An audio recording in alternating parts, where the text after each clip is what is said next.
Relax করা যাকে বলে এবার বুঝলাম কক্সঘোরে শহরের কোলাহল থেকে অনেক দূরে, যেখানে ছিল না কোনো ক্রাউড এবং রাশ, অলসো হ্যাসেল ফ্রি। তারই সাথে ছিল চারপাশে সবুজে ঘেরা এবং খাওয়া দাওয়ার পর্বটাও কিন্তু ছিল সবার থেকে একটু আলাদা। এত কিছু এক্সপ্লোর করলাম একই রিসোর্টে। সেই রিসোর্টটি সম্পর্কে জানতে চাইলে ডোন্ট স্কিপ দিস ভিডিও। এইবার চলে গিয়েছিলাম মেরিন ড্রাইভের মাঝামাঝি একটি রিসোর্টের নাম হলো নীলিমা রিসোর্ট। লোকেশনটি খুবই ইজি ছিল, মার্মেডের ঠিক পাশেই। এই রিসোর্টটি ছিল সম্পূর্ণ ইকো ফ্রেন্ডলি। রিসোর্টের চারপাশেই ছিল পাহাড়ের একটি সুন্দর ভিউ। এই সুন্দর ভিউ গুলো কিন্তু ভিলার ব্যালকনি থেকেও এনজয় করা সম্ভব। তারই সাথে ছিল বারবিকিউ কর্নার, বাচ্চাদের জন্য কিছু কিছু অ্যাক্টিভিটিস। আরেকটা ইন্টারেস্টিং ব্যাপার লেগেছে আমার, এখানে পুকুর থেকে কিন্তু তোমরা জাল দিয়ে মাছ ধরে খেতে পারবে। আমি সবচেয়ে রিল্যাক্স করেছি এই প্লেসটিতে। আমার সামনেই ছিল সমুদ্র আর অনেক বাতাস। সমুদ্রের সাউন্ড কিন্তু মাইন্ডকে অনেক রিল্যাক্স করে। রিসোর্ট থেকে বিচের ওয়াকিং ডিস্টেন্স ছিল 5 থেকে 7 মিনিট। এইবার চলে যাই তাদের রুম ডিটেলস। যেহেতু আমরা হানিমুনে গিয়েছিলাম তাই রিসোর্ট থেকে এই সুন্দর অ্যারেঞ্জমেন্টটা করা হয়। রুমে ঢুকেই মনটা অনেক ভালো হয়ে গিয়েছিল, কারণ অনেক সুন্দর মতো ডেকোরেট করেছে তারা। এই ভিলাতে ছিল বিশাল একটি ডাইনিং স্পেস, সাথে একটি মাস্টার বেড এবং ডাবল বেডের রুম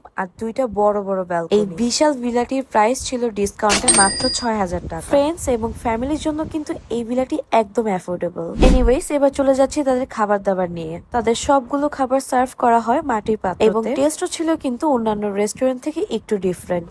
তাদের রান্নায় এবং পরিবেশনে কিন্তু ছিল একটি গ্রামীণ ছোঁয়া। সবকিছু মিলিয়ে কিন্তু খুবই ভালো লেগেছে। বাই দ্য ওয়ে, তাদের পুকুরের পাশে কিন্তু বিশাল একটি সুইমিং পুল বানানো হচ্ছে, আর সুইমিং পুলের চারপাশে ভিউটি কিন্তু অস্থির। আমি বলবো যারা সবকিছু ফেলে একটু দূরে এসে রিল্যাক্স করতে চান, নীলিমা রিসোর্ট হতে পারে আপনার জন্য একদম পারফেক্ট। যেহেতু এই রিসোর্টটি মেরিন ড্রাইভ রোডের মাঝামাঝি পড়েছে, এইখান থেকে যে কোনো জায়গায় মুভ করা সম্ভব, কারণ পাটওয়ারটেক এবং ডলফিন মোড়ের ডিস্টেন্স মাত্র 30 মিনিট। অ্যাফোর্ডেবল প্রাইসে মেরিন ড্রাইভে পাহাড়, সমুদ্র, সুইমিং পুল সবকিছু পাচ্ছেন একই রিসোর্টে। সো দেরি না করে একবার হলো ভিজিট করতে পারেন নীলিমা রিসোর্টে।